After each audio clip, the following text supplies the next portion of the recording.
Hello friends, कैसे हैं आप सभी। स्वागत है आप सभी का आपके अपने यूट्यूब चैनल ड्रीम आईएएस पे। तो जैसा कि आप सभी को पता है कि स्टैटिक जीके का सीरीज चल रहा है, जिसमें आज सेकंड सीरीज है। आई होप कि आप पहला सीरीज देखे होंगे, आपको बहुत अच्छा लगा होगा। यदि आप नहीं देखे हैं तो आप जो डिस्क्रिप्शन में लिंक दिया हुआ है, जाकर के आप वहां से देख सकते हैं। क्योंकि देखिए कंटिन्यू रहेंगे तो जो टेस्ट होगा सैटरडे को संडे को, उसमें आपका अच्छा परफॉर्मेंस भी देखने को मिलेगा। यदि आप हमारे टेलीग्राम ग्रुप से जुड़ना चाहते हैं तो चैनल पर जाकर के आप वहां से जुड़ सकते हैं। और एक और बात है कि आप जो जो भी सेट दिया दिया जा रहा है, इसका सेट का आप लोग को आंसर की तैयार करना है। आंसर की रेडी करना है, सेट बाय सेट नंबर दे करके। जैसे कि सेट वन में 25 का प्रश्न हुए तो उसका भी 25 का जो है आंसर की आपको ए बी, वन का ए, बी का बी, दो का सी, थ्री का डी, इस तरह से आपको नोट करना है। और ये सेट बाय सेट 1 वीक तक करना है, यानी कि संडे तक करना है। क्योंकि इस सब संडे को जो आपका टेस्ट होगा उसमें आपको आंसर की नहीं दिया जाएगा। जो टेस्ट होगा इसी सब सेट से होगा। और आपको सेट जो टेस्ट के बाद आपको जो आंसर की आपको खुद से मिलाना होगा। इसलिए ये आंसर की आप रेडी रखेंगे। चलिए आज सेट को स्टार्ट करते हैं। सौर ऊर्जा का रूपांतरण सौर ऊर्जा का रूपांतरण रासायनिक ऊर्जा में निम्न में से किस प्रक्रिया में होता है। सौर ऊर्जा है जो है, सौर ऊर्जा जो सन से जो प्रकाश निकलती है, उस ऊर्जा को रासायनिक ऊर्जा में किस तरह से बदलता है, किस प्रक्रिया के द्वारा ये बदलता है। ये प्रश्न करने का मतलब ये हुआ। तो ये प्रकाश संश्लेषण के द्वारा, सूर्य से जो प्रकाश आती है वो प्रकाश संश्लेषण के द्वारा रासायनिक ऊर्जा में परिवर्तित होती है। रासायनिक ऊर्जा में किस तरह से परिवर्तित है, जैसे कि जो सूर्य से जो प्रकाश की जाती है वो हरे पौधे हरे पौधे से सूर्य के प्रकाश के द्वारा ऊपर हरे पौधे में सूर्य के प्रकाश उपस्थित होती है। और इसमें क्लोरोफिल की मदद से जो पौधे होते हैं वो भोजन तैयार करते हैं। और इस प्रक्रिया को रासायनिक ऊर्जा परिवर्तन कहते हैं। यानी ऐसे समझ सकते हैं कि यानी कि हरे पौधे द्वारा जो सूर्य के प्रकाश की किरणों को क्लोरोफिल की मदद से जो भोजन तैयार करते हैं, इस प्रक्रिया को रासायनिक ऊर्जा प्रक्रिया कहते हैं। निम्नलिखित में से कौन सी तरंग निर्वात में गमन नहीं करती है। कौन सी तरंग जो है निर्वात में या वैक्यूम में गमन नहीं करती है। तो इसका ऑप्शन नंबर होगा ए, ध्वनि। ध्वनि जो है ये निर्वात में गमन नहीं करती है। ध्वनि ध्वनि जो है इसकी निर्वात में जहाँ चाल होती है, शून्य होती है।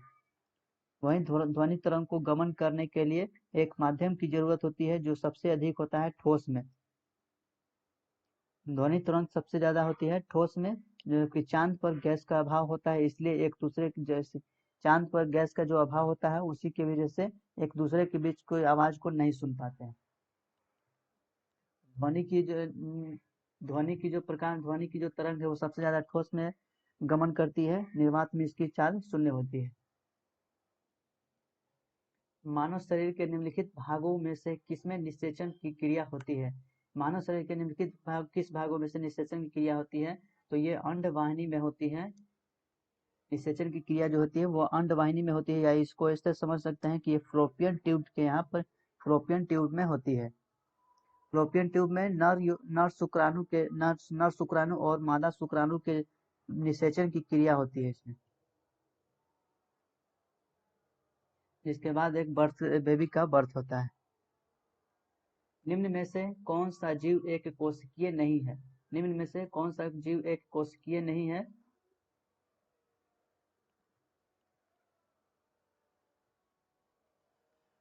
कवक एक कोशिकीय जीव नहीं है। ऑप्शन नंबर डी जो है ये सही है। कवक जो है एक कोशिकीय जीव नहीं है। इसके अलावा और हम कोशिकीय जीव की बात करें, इसके अलावा इसमें हम अमीबा हो गया, अमीबा क्लो अमीबा क्लोन हो गया, अमीबा हो गया, क्लोन क्लाइडोमाइसिन हो गया और जीवाणु हो गया। ये तीनों जो है ये एक कोशिकीय है, एक कोशिकीय जीव है।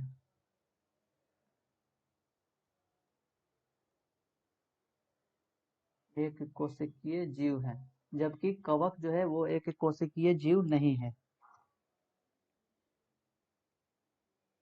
सिस्टमा नेचुरी नामक पुस्तक किसके द्वारा लिखी गई है। सिस्टमा नेचुरी नामक पुस्तक जो है वो किसके द्वारा लिखी गई है।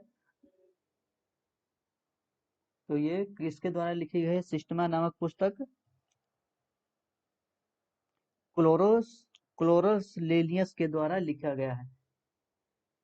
कार्ल लेनियस यहाँ पे लिखा गया है। तो इसका जो है मिस्टेक, प्रिंटिंग मिस्टेक है, हम पूर्ण रूप से इसका जो है आंसर दे देते हैं, कोरोलस लीनियस है।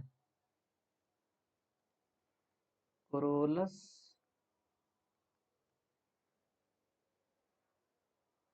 कोरोलस लीनियस लीनियस सिस्टमा जो सेंचुरी एक बुक है, जिसका एक पुस्तक है, जिसका ये किसके द्वारा लिखा गया है? तो ये क्रोलिनियस लीनियस के द्वारा लिखा गया है। इस पुस्तक में जीवों के द्वितीय वर्गीय नाम के बारे में बताया गया है कि कौन से जीव का दूसरा जो नाम है, इसी के नाम पर, क्रोनस लीनियस के ही नाम पर सबसे ज्यादा जो इस क्रोनस लीनियस के नाम पर ही इसको, इसमें द्विवर्गीय नाम को दर्शाया गया, बताया गया है। भोजन का सर्वाधिक अवशोषण कहाँ पे होता है? भोजन का सबसे ज्यादा अवशोषण कहाँ पे होता है? तो ये इलियम में होता है। इलियम किसको कहते हैं? तो ये इलियम एक प्रकार का छोटी आंत में होता है। छोटी आंत के अंदर ही, छोटी आंत का एक भाग ही होता है इलियम। छोटी आंत का एक भाग ही होता है इलियम, जहाँ पे सबसे ज्यादा भोजन अवशोषित होता है, सबसे ज्यादा भोजन की अवशोषण होता है, यानी कि पाचन शक्ति ये बढ़ाता है। इसको छोटी आंत के अलावा इसको क्षुद्र आंत भी कहते हैं, जिसकी लंबाई होती है 7.5 मीटर। इसको छोटी आंत को क्षुद्र आंत भी कहा जाता है। क्षुद्र आंत।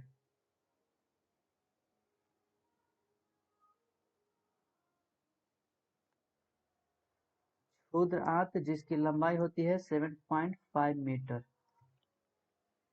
7.5 मीटर, जहाँ पर भोजन का पूर्ण पाचन होता है।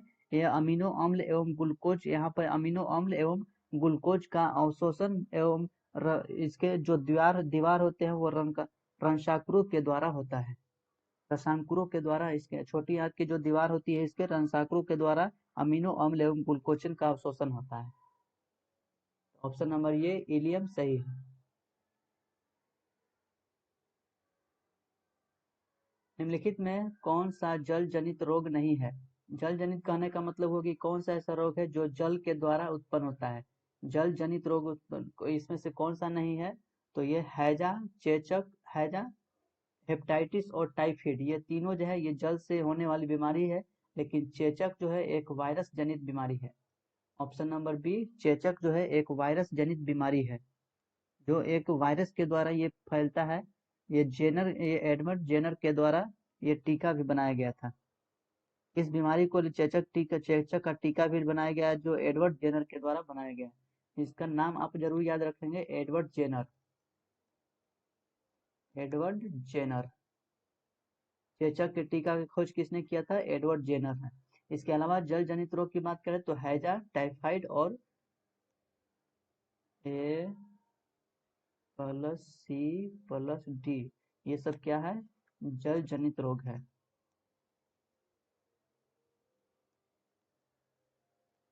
जल जनित रोग है, यानी कि हैजा, हेपेटाइटिस और यानी जल से ये बीमारी होती है, पानी से ये बीमारी फैलता है। यानी कि इसमें ऐसे समझ सकते हैं कि गंदे पानी की वजह से जो है ना ये फैलता है बीमारी। निम्नलिखित में से कौन सा शब्द भारतीय संविधान की मूल प्रस्तावना में शामिल नहीं था? तो मूल प्रस्तावना उसको कहते हैं, जब संविधान लागू हुआ था तो उस वक्त प्रस्तावना भी बनाया गया था।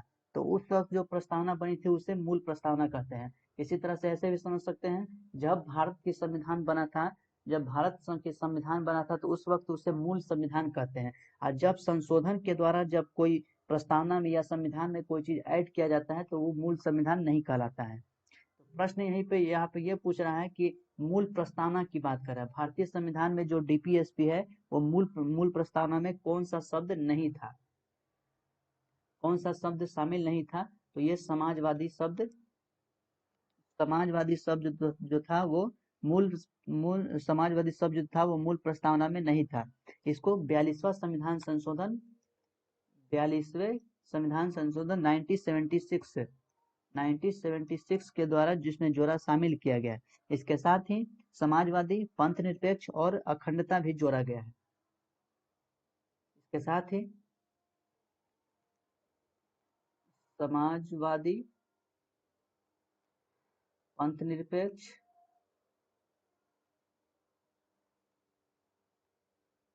निरपेक्ष और अखंडता। तो प्रश्न में आपसे यही अक्सर पूछता है कि इनमें से कौन सा जो है वो मूल संविधान में, मूल प्रस्तावना में शामिल नहीं है। ऑप्शन नंबर बी सही है। लगातार कितने वर्षों तक भारत से बाहर रहने पर भारत सरकार किसी व्यक्ति को भारतीय नागरिकता से वंचित कर सकता है। भारत यदि कोई भी व्यक्ति, देखिए भारत की जो भारत सरकार के द्वारा एक लिमिट दिया गया है, एक टाइम टेबल दिया गया है कि आप इतने समय के अंदर, इतने समय के तहत यदि आप भारत से बाहर रहते हैं तो आपको जो है ना भारतीय नागरिकता से वंचित कर किया जा सकता है। ये कोई जरूरी, देखिए ये यहाँ पे जो कहा, यहाँ पे समझिएगा भारतीय नागरिकता से वंचित कर सकता है। ये पूर्ण रूप से नहीं है कि भारत के जो इतने समय के बाद यदि आप रहिएगा तो जो है एकदम डेफिनेटली कर ही दिया जाएगा। ये एक स्थिति परिस्थिति के अनुसार जो है ना ये कार्य किया जाएगा। स्थिति को देखते हुए जो है ना ये इसके ऊपर एप्लीकेशन लिया जाएगा। तो ये 7 वर्ष के लिए जो है ना एक लिमिट दिया गया है कि किसी भी नागरिक को, कि कोई भी नागरिक यदि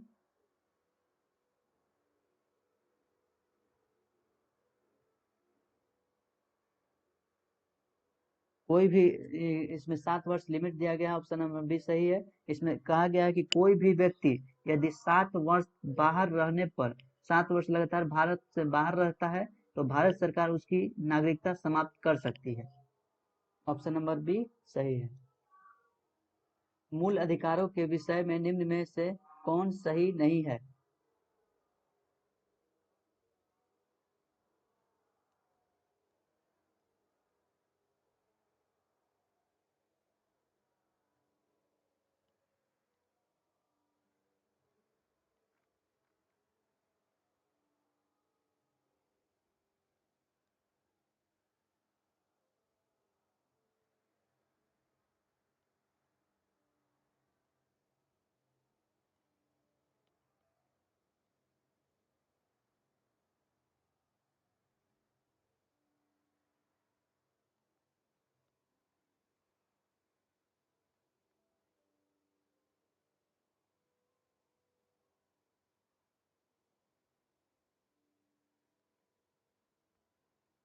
मूल अधिकारों के विषय में निम्न में से कौन सही नहीं है। मूल अधिकारों के विषय में निम्न में से कौन सा सही नहीं है, ये आपको बताना है। तो ऑप्शन नंबर ए है, यह भारतीय एवं विदेशी नागरिकों को भी प्राप्त है। तो ये ऑप्शन नंबर ये सही है। जिस तरह से भारत में मौलिक अधिकार है, फंडामेंटल राइट्स है, उसी तरह से विदेशों के लिए भी ये नागरिकता, ये फंडामेंटल राइट्स प्राप्त है। जैसे कि मान लीजिए कि यदि कोई विदेशी भारत में यदि कोई विदेशी भारत में भ्रमण करने आता है, जैसे कि ताजमहल देखने आया, तो उसको, उसके लिए भी भारत में वही नागरिकता अधिकार दिया जाएगा जो भारत के लोगों को दिया जाता है। उसके लिए भी वही मूल अधिकार लागू होगा जो भारत के लोगों के लिए दिया जाता है। जैसे कि उसका भी निजता का अधिकार होगा, उसको भी विधि के समक्ष समानता का अधिकार मिलेगा। इस तरह से समझ सकते हैं। इसके अलावा ऑप्शन नंबर 2 है, ये असीमित नहीं है। तो सही है, ये भी ऑप्शन नंबर बी भी सही है। ये एक मूल अधिकार को सीमित नहीं किया गया है कि आपको इतने, एक लिमिट नहीं किया गया है कि आपको इतना मूल अधिकार दिया गया है। ये असीमित है, मतलब कहने का अर्थ ये हुआ कि संविधान इसमें संशोधन कर सकती है, इसमें ऐड कर सकती है। इसके अलावा ये अस्थाई है, ये अस्थाई नहीं है।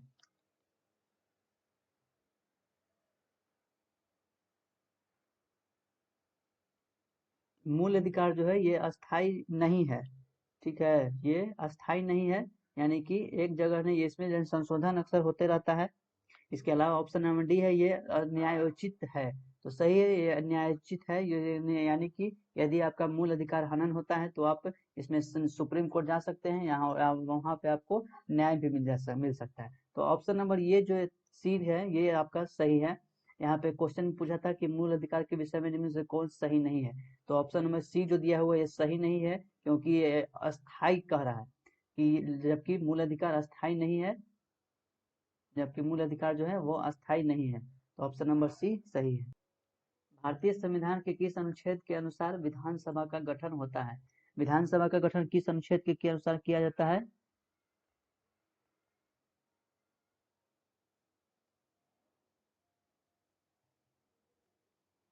171 170 ऑप्शन नंबर सी सही है। 170 के अनुसार विधानसभा का गठन होता है।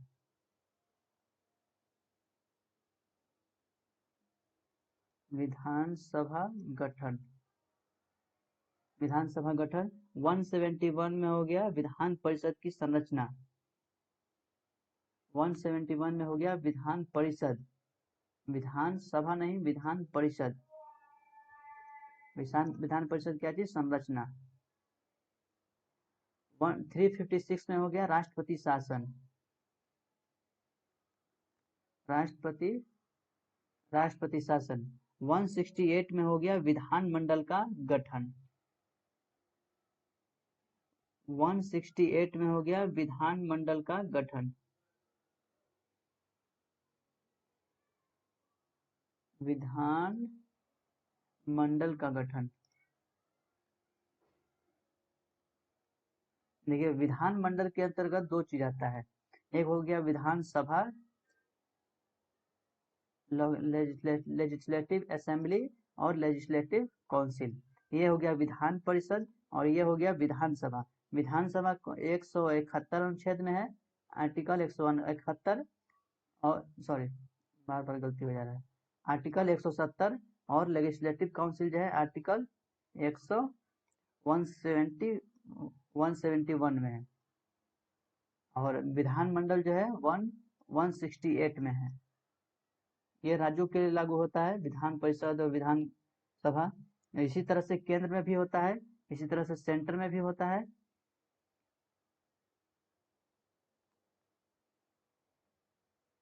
केंद्र की बात करें तो इसमें भी होता है, संसद होगा, संसद के अंदर दो दो भाग होगा, जिसमें लोकसभा और राज्यसभा।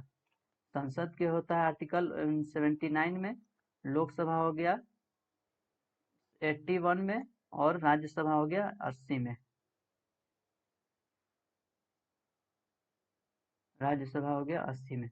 इस तरह से जो है सेंटर में भी हो और स्टेट में, दोनों को आप देख सकते हैं। अनुच्छेद जरूर याद रखेंगे। निम्न में से किसे विधि के समक्ष समानता से छूट प्रदान की गई है? विधि के समक्ष किसको समानता में छूट प्रदान किया गया है? तो यह राष्ट्रपति और राज्यपाल को समानता में छूट दिया गया है, यानी ऑप्शन नंबर डी सही होगा, ए तथा सी। ऑप्शन नंबर डी सही होगा, ए तथा सी। आर्टिकल 361 के अनुसार राष्ट्रपति जो है राष्ट्रपति और राज्यपाल जिसे विधि के समक्ष समानता में छूट प्रदान की गई है, विधि के समक्ष समानता में छूट जो प्रदान किया गया है किसको? राष्ट्रपति और राज्यपाल को। राष्ट्रपति और राज्यपाल को किया गया है किस अनुच्छेद 361 के तहत। आर्टिकल आप जरूर याद रखेंगे, क्योंकि पीटी में जो है ना आपका एक कॉन्स्टिट्यूशन का भाग है, अक्सर जो है ना एग्जाम में पूछा जाता है आर्टिकल से। संविधान के किस अनुच्छेद में राज्य को यह निर्देश दिया गया है कि राज्य प्रयास करेगा कि उत्पादन तथा धन का अहितकारी संकेंद्रण न हो? यानी कि कहने का अर्थ ये हुआ कि संविधान में जो है ना एक अनुच्छेद दिया गया है, और उस अनुच्छेद के तहत यह बताया गया है, राज्य को यह निर्देश दिया गया है कि राज्य यह कोशिश करेगा, यह इस बात की देख रेख करेगा कि उत्पादन तथा धन की जो इधर उधर जो है ना ज्यादा अहितकारी संकेंद्रण नहीं हो रहा है, बेवजह जो है ना खर्च फिजूल नहीं हो रहा है। तो ये किस अनुच्छेद में बताया गया है?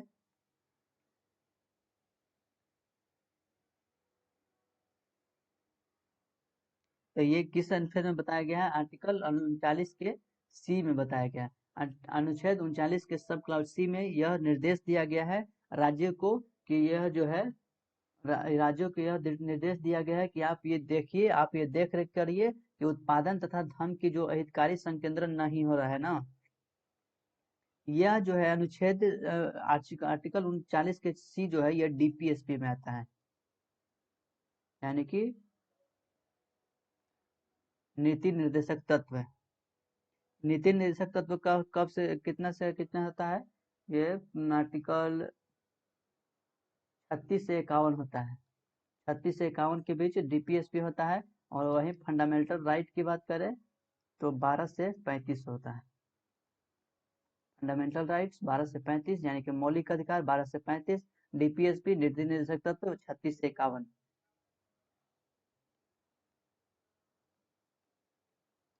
क्षेत्रीय परिषद का पदेन अध्यक्ष कौन होता है? क्षेत्रीय परिषद का पदेन अध्यक्ष किसे नियुक्त किया गया है, किसे बनाया जाता है? तो ये केंद्रीय गृह मंत्री होता है। केंद्रीय गृह मंत्री जो होता है वो क्षेत्रीय परिषदों का पदेन अध्यक्ष होता है। क्षेत्रीय परिषदों का गठन राज्य पुनर्गठन अधिनियम 1956 के द्वारा इसका गठन किया गया था। राज्य पुनर्गठन अधिनियम 1956। राज्य पुनर्गठन अधिनियम 1956 के तहत क्षेत्रीय परिषद का गठन किया गया था, जिसमें केंद्रीय गृह मंत्री जो है वो पदेन अध्यक्ष होते हैं। इसके अलावा उपाध्यक्ष जो होते हैं वो मुख्यमंत्री होते हैं, सीएम होते हैं। यह राज्यों में किया जाता है, यह किसी एक राज्य की बात नहीं कर रहे हैं। ये हर एक वर्ष में जो है मुख्यमंत्री चेंज होते हैं यहाँ पे।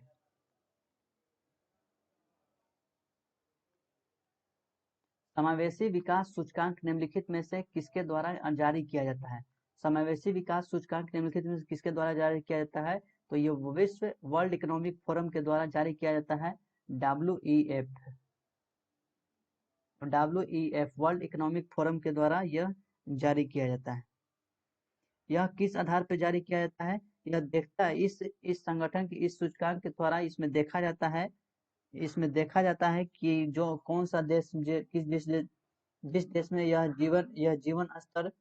जीवन स्तर, पर्यावरण संधारिता, ऋण पर भार आदि इस मूल्यों का समावेशी आंकड़ा एक तैयार करता है, जिसके अनुसार यह बताता है, एक सूचकांक तैयार करता है। इसमें यदि भारत की रैंकिंग देखें, भारत की रैंकिंग इसमें 62 है। वर्ल्ड इकोनॉमिक फोरम के द्वारा एक समावेशी विकास सूचकांक जारी किया जाता है, जिसमें भारत का रैंक 62 है। राष्ट्रीय खाद्य सुरक्षा अधिनियम किस वर्ष लागू हुआ था?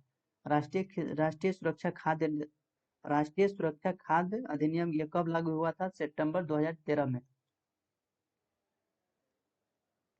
सितंबर 2013 में यह लाया गया था। इसमें व्यक्ति को चावल, गेहूं और मोटे अनाज में जो है इसमें 3 और 1 रुपये प्रति केजी की दर से उपलब्ध कराना था। इसमें ग्रामीण क्षेत्र में ग्रामीण एरिया में हम बात करें तो इसमें लगभग 75% तक जो है सामग्री उपलब्ध कराना था।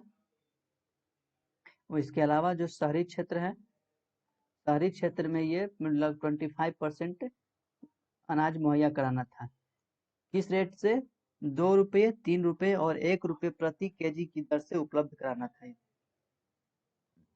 राष्ट्रीय खाद्य सुरक्षा अधिनियम कब लाया गया था? सितंबर 2013 में। भारत में योजना अवकाश की जाती है। भारत में योजना अवकाश कब की जाती है? तो ये 1990 से 1992 तक योजना अवकाश दी गई थी। यह किस आधार पर दिया गया था? तो इस ईयर में 1990 से 1992 के काल में इसमें इस वक्त राजनीतिक स्थिति जो है ठीक नहीं होने के कारण यह 2 वर्षीय का अवकाश माना गया था इसको। इसके अलावा यदि एक और हम बात करें तो यह 1966 से 1969 यह 3 वर्ष का भी एक और अवकाश दिया गया था, जो कि इसमें ऑप्शन नहीं है, जिसके अनुसार ये 1990 से 1992 माना गया। ये राजनीतिक के थ्रू जो है इसमें अवकाश दिया गया था। यानी कि कहने का तात्पर्य ये हुआ कि देश में यदि राजनीतिक व्यवस्था यदि ठीक नहीं होने के कारण 2 वर्ष का जो है अवकाश माना गया था। इसके अलावा इसमें मुख्य रूप से जो है ना इसमें यही ज्यादा इसको जो है प्रेफरेंस दिया जाएगा यदि ऑप्शन में रहता तो। इसमें जो 1966 में जो हुआ था, इसमें युद्ध की जो है ना स्थिति को देखते हुए किया गया था, यानी कि देश में जो है ना युद्ध की स्थिति चल रही थी। अब इसमें जो है ना आपको ध्यान देना होगा कि ये कौन सी युद्ध के समय हुआ था। तो आपको याद होगा 1965 में एक युद्ध हुआ था। 1965 में एक भारत पाकिस्तान के बीच युद्ध हुआ था, जिसमें एक निर्णायक स्थिति नहीं होने की वजह से इसमें ताशकंद 1996 में 1996 में 1960 हाँ 1966 में जो है ना एक ताशकंद समझौता भी हुआ था। इस वक्त प्रधानमंत्री जो थे वो लाल बहादुर शास्त्री थे। तो उसी के समय जो है ना ये अवकाश दिया गया था 3 वर्ष के लिए, क्योंकि देश में जो है ना काफी स्थिति खराब चल रही थी। और इस युद्ध के कारण जो है ना कई सारी योजनाएं जो असफल हो रही थी। इसी को देखते हुए ये अवकाश लाया गया था। देखिए इसमें पंचवर्षीय योजना को देखा जाता है। पंचवर्षीय योजना जो है वो 5 साल के होता है। उसी बीच में जो है ना उसी बीच में आपको ये अवकाश देखने को मिलता है। इस पंचवर्षीय योजना के तहत यदि परिस्थिति ठीक नहीं हो, चाहे राजनीतिक व्यवस्था देश में राजनीतिक व्यवस्था ठीक नहीं हो या युद्ध की स्थिति आ जाए, तो इसमें अवकाश की स्थिति दिया जाता है। तो दो दो बार अवकाश दिया गया था। एक बार 1990 से 92 में, जब देश में राजनीतिक व्यवस्था ठीक नहीं चल रही थी। एक तब जब 1965 के बाद जो दिया गया था 1966 से 1969 तक। आप तो इसमें जो है दोनों देखेंगे, दोनों आपको अवकाश याद रखना होगा, ताकि यदि ऑप्शन में ये आता है तो आपको पहले ये देना होगा। आधारभूत उद्योग के अंतर्गत निम्न में कौन शामिल नहीं है? आधारभूत उद्योग के अंतर्गत इसमें कौन शामिल नहीं है? तो इसमें ई कॉमर्स के अंतर्गत इसको शामिल नहीं किया जाता है। ई कॉमर्स के अंतर्गत इस ई कॉमर्स इसमें शामिल नहीं किया जाता है। वर्तमान में 8 उद्योग शामिल है। वर्तमान में देखें तो आठ आठ जो है ना उद्योग इसमें शामिल है, जिसमें विद्युत विद्युत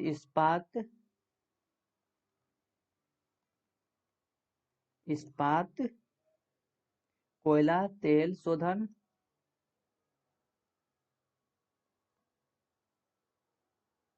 कोयला तेल शोधन, कच्चा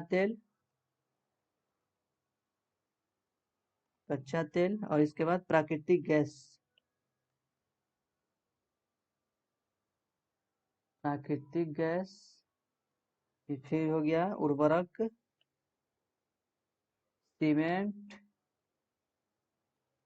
और इत्यादि। ये देखिए, ये हम जो है ये सब आपको बताया है कि इंडिकेट करने के लिए बताया है, आपको एक प्रेफरेंस देने के लिए बताया है, ताकि आपको एक नॉलेज हो सके। बाकी आप जो है ना इस तरह से याद रख सकते हैं कि आधारभूत उद्योग के अंतर्गत आठ आठ सेक्टर आते हैं। कोयला ई कॉमर्स जो है इसमें शामिल नहीं है। आर्थिक समीक्षा वित्त मंत्रालय के किस विभाग के द्वारा जारी किया जाता है? आर्थिक समीक्षा जो है वो किस विभाग के वित्त मंत्रालय के किस विभाग के द्वारा जारी किया जाता है? तो ये आर्थिक कार्य विभाग के द्वारा ये जारी किया जाता है। यह आर्थिक कार्य विभाग के द्वारा जारी किया जाता है। ऑप्शन नंबर सी सही है। यह मुद्रा वित्त बजट से संबंधित कार्य इसमें किया जाता है। आर्थिक कार्य विभाग ये वित्त मंत्रालय का ही एक भाग है। किस प्रक्रिया में गैस सीधे ही ठोस वस्तु में परिवर्तित हो जाता है? कौन सी प्रक्रिया में जब गैस जो है वो सीधे ठोस वस्तु में परिवर्तित हो जाता है? तो इस तरह से देखिए, इसमें जो है ना डिपोजिशन होगा। डिपोजिशन ये कहलाता है। जब गैस जब गैस सीधे ठोस में परिवर्तित हो जाए तो उसे डिपोजिशन कहते हैं, उसे निक्षेप कहते हैं। अब इसमें जो है ना कई सारे कारण बनता है। अब जैसे कि इसके अलावा और भी प्रश्न इसमें पूछा जा सकता है। यदि इसमें देखिए प्रश्न पूछा कि गैस जो है सीधे क्या में बदल रहा है? ठोस में। गैस ठोस में बदल रहा है, सॉलिड सॉलिड में बदला तो क्या कहलाया? निक्षेप। निक्षेप यानी कि डी डिपोजिशन कहलाया। यह डिपोजिशन कहलाया। अब जो है ना इसमें अब उल्टा भी तो हो सकता है ना, सॉलिड भी गैस में बदलेगा। सॉलिड भी गैस में बदल सकता है। सॉलिड जब गैस में बदलेगा तब ये क्या कहलाएगा? ऊर्ध्वापातन यानी कि सब्लिमेशन कहलाएगा। ऊर्ध्वापातन यानी कि सब्लिमेशन कहलाएगा। अक्सर एग्जाम में पूछा जा सकता है। अक्सर ये एग्जाम में पूछता है कि कपूर जो है ना, ये कपूर से रिलेटेड ये पूछता है। इसके अलावा फिर जब द्रव जो है ना गैस में बदलेगा तब क्या कहलाएगा, यानी कि लिक्विड। लिक्विड कब किस में बदलेगा, गैस में। लिक्विड जब गैस में बदलेगा तो वो कहलाएगा इवेपोरेशन, यानी कि वाष्प कहलाएगा, वाष्पीकरण होगा। वाष्पीकरण होगा यानी कि इवेपोरेशन होगा। अब एक और कंडीशन बनेगा जब गैस जो है ना द्रव में बदलेगा। ये तो द्रव गैस में बदल गया, अब इसका उल्टा भी हो सकता है, गैस लिक्विड में बदलेगा। लिक्विड में बदलेगा तब ये क्या कहलाएगा, कंडेंसेशन कहलाएगा ये, कंडेंसेशन। अब फिर एक और कंडीशन हो सकता है, क्या क्या, जैसे कि द्रव जो है ना फिर ठोस में बदलेगा, लिक्विड सॉलिड में बदल सकता है। लिक्विड सॉलिड में बदलेगा, तब ये क्या कहलाता, तब ये फ्रीजिंग हो जाएगा, यानी कि जम जाएगा। जब लिक्विड यानी कि पानी जब जमता है बर्फ के रूप में, तब वो क्या कहलाता है, तब वो किस रूप में बदलता है, ठोस द्रव लिक्विड से ठोस में बदलता है, लिक्विड से सॉलिड में बदलता है, यानी कि जमना। जमना, फ्रीजिंग। फ्रीजिंग। अब देखिए यहाँ पे क्या बदला, लिक्विड सॉलिड में बदला, तो सॉलिड भी लिक्विड में बदल बदल सकता है। सॉलिड भी लिक्विड में बदलेगा, तब ये क्या कहलाएगा, मेल्टिंग कहलाएगा, यानी कि पिघलना। पिघलना, मेल्टिंग कहलाएगा। देखिए इसमें बहुत सारा जो है ना आपको कारण देखने को मिला। प्रश्न पूछा था सिर्फ ये कि सीधे गैस से जो है ना वस्तु ठोस में बदलेगा तो क्या कहलाएगा, डिपोजिशन। डिपोजिशन, ऑप्शन नंबर 20 सही है। यदि गैस सॉलिड में बदलेगा तो डिपोजिशन कहलाएगा, निक्षेप कहलाएगा। सॉलिड यदि गैस में बदलेगा तो ध्रुवपातन कहलाएगा। सॉलिड यदि गैस में लिक्विड यदि गैस में बदलेगा तो वाष्पीकरण होगा, वेपोराइजेशन होगा। गैस लिक्विड में बदलेगा तो कंडेंसेशन कहलाएगा। लिक्विड सॉलिड में बदलेगा तो फ्रीजिंग कहलाएगा, यानी कि पानी जो है ना जब बर्फ में जम जाएगा। सॉलिड जब लिक्विड में बदलेगा तो पानी जो है वापस, बर्फ जो है वापस पानी में बदल जाएगा। इस तरह से आप याद रख सकते हैं। निम्नलिखित में से कौन सा ईंधन जो है वो गैस वेल्डिंग में उपयोग किया जाता है। अक्सर आप देखे होंगे कि गैस के अक्सर आप ये देखे होंगे कि लोहे को वेल्डिंग करते हुए दुकानों पे देखते होंगे। तो उसमें जो है ना ये पूछना है कि उसमें कौन सा ईंधन का प्रयोग किया जाता है, उसमें कौन सा गैस ईंधन का प्रयोग किया जाता है। तो वो एक एसिटिलीन गैस होता है। एसिटिलीन एक गैस होता है जो वेल्डिंग करने में काम आता है। इसमें एसिटिलीन के साथ इसमें ऑक्सीजन भी उपलब्ध होता है, क्योंकि जब तक ऑक्सीजन के संपर्क में नहीं आएगा तब तक जलेगा नहीं। तो एसिटिलीन गैस में जो है ना वो वेल्डिंग में उपयोग में लाया जाता है, इसके साथ में ऑक्सीजन भी होता है। ऑप्शन नंबर डी सही है। वस्तु की मात्रा बदलने पर निम्न में से क्या अपरिवर्तित रहता है। जब वो किसी वस्तु की मात्रा यानी कि क्वांटिटी बदलेंगे तो कौन क्या अपरिवर्तित रहेगा। जब किसी वस्तु की मात्रा बदलेंगे तो क्या अपरिवर्तित रहेगा, तो इस तरह से हम समझ सकते हैं। जैसे कि मान लीजिए कि ये कोई कंटेनर है, ये कोई बर्तन है। अब इसमें जो है ना मेरा इतना दूध भरा हुआ है इस बर्तन में। इस बर्तन में इतना सारा दूध भरा हुआ है। अब प्रश्न कह रहा है कि यदि हम इसमें वस्तु की मात्रा बदलते हैं, यानी कि वस्तु की हम क्वांटिटी जो है ना बदल देंगे, तब जो है ना क्या परिवर्तन होगा, क्या अपरिवर्तित रहेगा।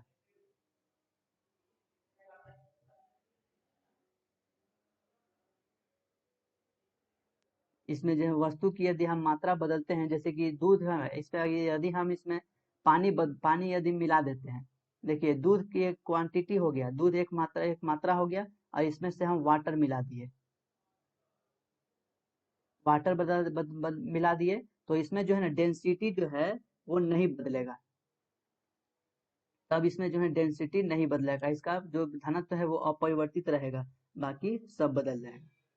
अब जैसे कि मान लेते हैं कि हम वाटर पे यहाँ पे नहीं डाल करके हम वापस इसमें से जो है ना दूध मिल्क डाल दिए, और मिल्क और डाल दिए, तो इसमें देखिए एक तो पहले तो इसमें जो है ना, अब देखिए पहले हम इसमें वाटर डाले थे तो इसका घनत्व बढ़ गया था, यानी कि इसमें दो कैटेगरी क्या हो गया, एक पानी भी हो गया एक वाटर भी, दोनों मिक्स हो गया, तो दोनों का जो है ना डेंसिटी अलग अलग हो गया।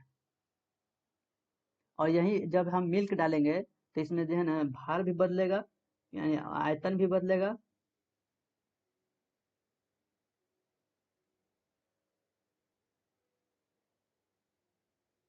इस तरह से ऑप्शन नंबर बी सही है।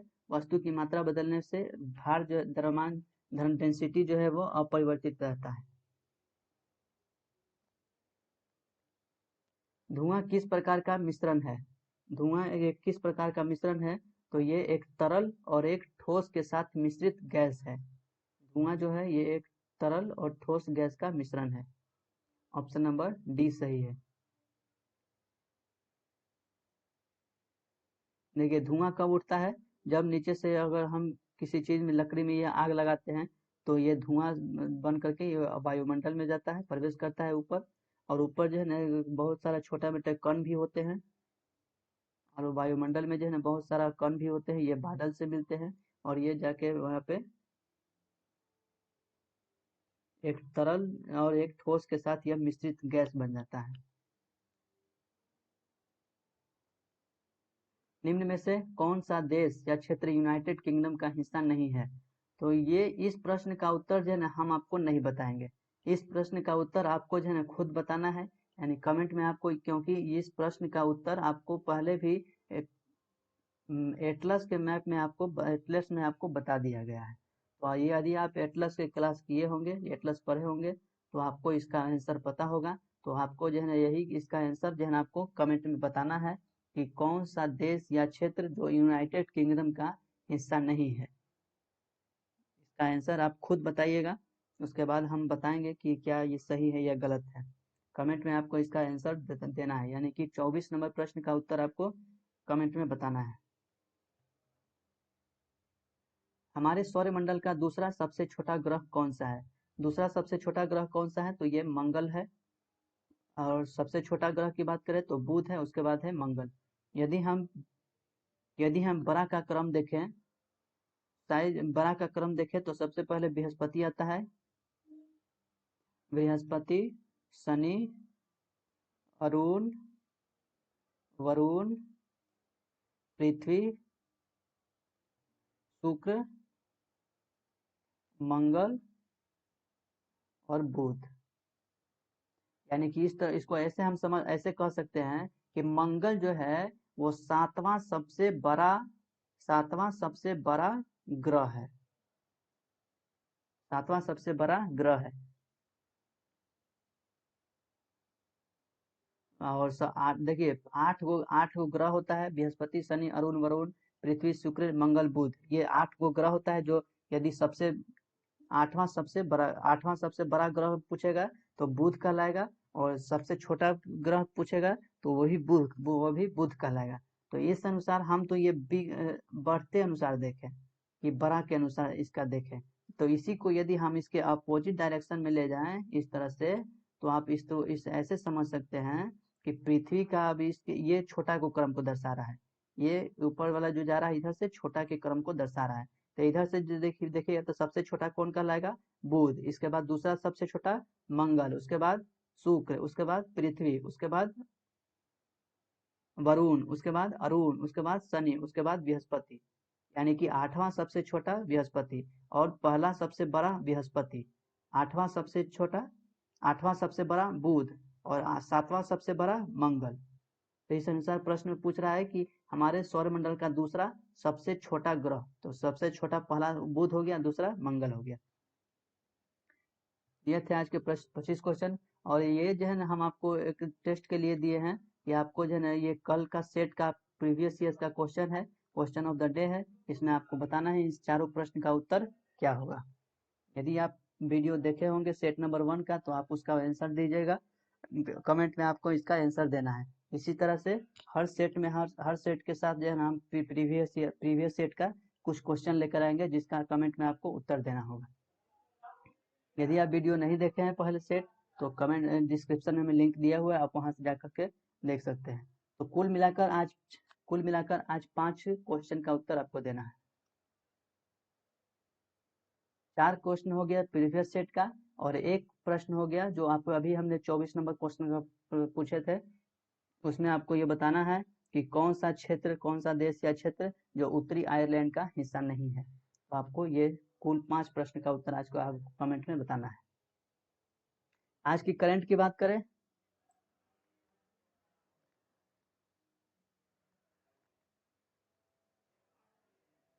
आज की करंट की हम बात करें तो आज एक बहुत ही इम्पोर्टेंट मुद्दा हम जो है ना डिस्कस करने वाले हैं।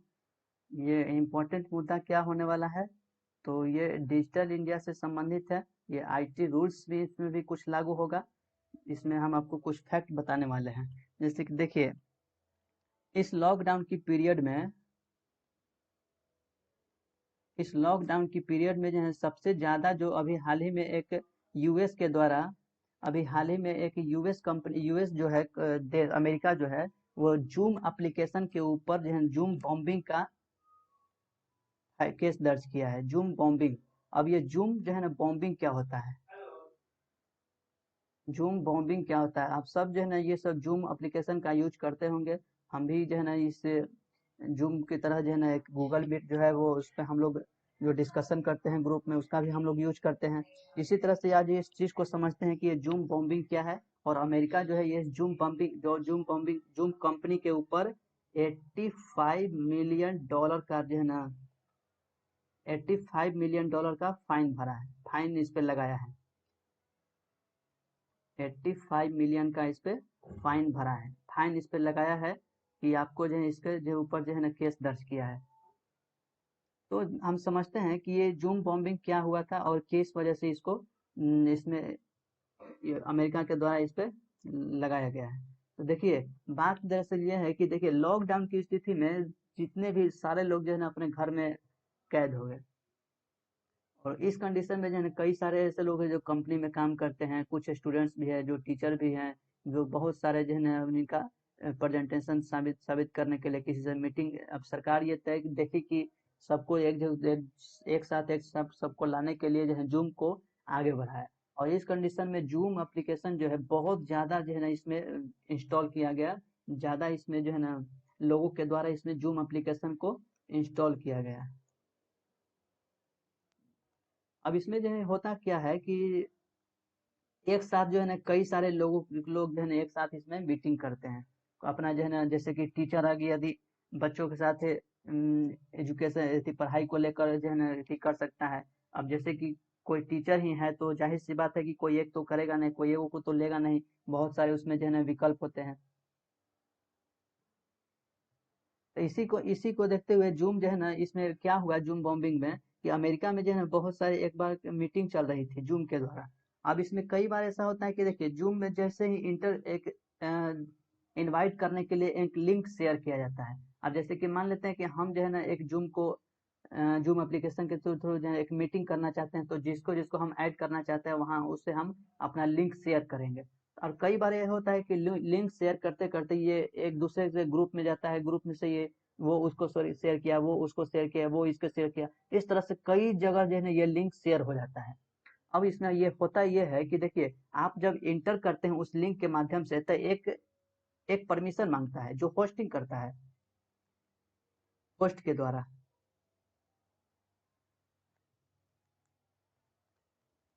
अब जैसे कि हम जो है ना होस्ट किए, जो मीटिंग जो कंडक्ट करता है उसको होस्ट कहते हैं। जैसे कि जो होस्ट के जैसे कि ये लिंक्स जो है ना शेयर किया, तो लिंक शेयर किया तो जो भी इसमें ऐड होने का होगा तो उसके लिए उसके होस्ट के पास एक एडमिट करके परमिशन आएगा। ADMIT एडमिट करके परमिशन आएगी। यदि हम एडमिट करना चाहते हैं तो इस पे क्लिक करेंगे तो वो व्यक्ति ऐड हो जाएगा। और ये जैसा कि इसमें जूम में इस सिस्टम का अवेलेबल नहीं था, ये सिस्टम अवेलेबल नहीं था। तो इस वजह से जो है बहुत सारे लोग जो है ना कनेक्ट हो जाते थे। तो हुआ ये है कि इसमें जो है ना बहुत सारे कनेक्ट होने की वजह से कुछ ऐसे एक बार कुछ ऐसे लोग व्यक्ति शामिल हो गए जो कि सबसे अनजान था और अचानक से जो है ना इसमें शामिल होकर के इसमें जो है ना सेक्सुअल हैरेसमेंट का इसमें जो है दिखाया गया। मतलब कि उसको जो है ना क्या कह सकते हैं, अश्लील जो है ना वीडियो चला दिया, फिर उसने ना कुछ पिक्चर दिखा दिया। और इस तरह से जो है ना ये जूम बॉम्बिंग का इस पर जो है ना केस दर्ज किया गया है कि आपका जो यूएस के द्वारा कि आपका जो ये जूम एप्लीकेशन है ये सिक्योर नहीं है। आपका जो आप जो है जूम एप्लीकेशन के जो यूजर्स हैं जो जुड़े हुए हैं उसका डाटा आप लोग शेयर कर रहे हैं। तो इसी को देखते हुए जो है जूम के ऊपर जो है ये कंडीशन लाया गया है $85 मिलियन का। इस पे फाइन लगाया गया है। अब ये फाइन लगाया गया है तो जाहिर सी बात है कि अब ये जूम के ऊपर तो जाएगा नहीं। अब जूम से जितने भी लोग जुड़े हुए होंगे, अमेरिका की बात कर रहे हैं, जूम से जितने भी लोग जुड़े हुए होंगे उन सब के ऊपर यानी कि $15 $15 प्रति व्यक्ति की दर से जो है ना सबके सबसे ये पैसा लिया जाएगा। $15 प्रति व्यक्ति, $15 प्रति व्यक्ति की दर से जो है ना ये सबके जितने भी लोग यूजर्स होंगे जूम के थ्रू उसमें उनसे ये पैसा लिया जाएगा। तो ये थी आज की कुछ इन्फॉर्मेशन जो ये आईटी रूल्स से संबंधित है। ये जीएस पेपर, ये जीएस में भी थी, मेंस में भी आ सकता है, तो इसमें आप जो है ना बेहतरीन से लिख सकते हैं। तो इसी देखिए, अब ये तो बात हो गई जूम की। अब जैसे कि हम सभी को पता है, यदि जो ग्रुप में से जो टेलीग्राम ग्रुप से हमारे जुड़े होंगे तो उन सबको पता है कि हम जो है ग्रुप जो मीटिंग करते हैं, ग्रुप से जो ग्रुप डिस्कशन की जो किया जाता है वो गूगल मीट पे किया जाता है, गूगल मीट पे किया जाता है। अब जिस तरह से ये जूम बॉम्बिंग का केस आया है तो इसी को देखते हुए हमने भी एक रूल लाया है। इस गूगल मीट में हमने भी एक कंडीशन लाए हैं। अब क्या वो कंडीशन है ये आपको आज के डिस्कशन में पता चलेगा।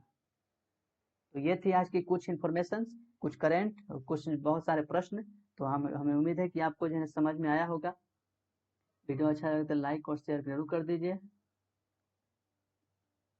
और आज जो है ना आपको कमेंट में कुल 5 प्रश्न का उत्तर देना है।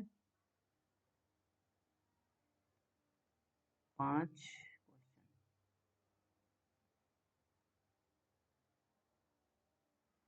प्रश्नों का उत्तर देना है। इसके साथ ही आपको आंसर की रेडी रखना है। संडे को आपका टेस्ट होगा तो इसमें आपको आंसर की नहीं दिया जाएगा। इसके साथ ही जो भी डाउट्स होगी तो आप हमें कमेंट कर सकते हैं। आपको इस डाउट को क्लियर करना किया जाएगा। जो प्रश्न नहीं समझ में आया तो आपको आप हमसे पूछिए, फिर से उसको डिस्कशन करेंगे। इसके साथ ही बड़ों का आदर करिए, छोटे से प्यार करिए और अपना व्यक्तित्व इस तरह से बनाएं ताकि महिलाएं आपके साथ सुरक्षित महसूस करें। मिलेंगे हम लोग नेक्स्ट वीडियो में, तब तक के लिए धन्यवाद। जय हिंद।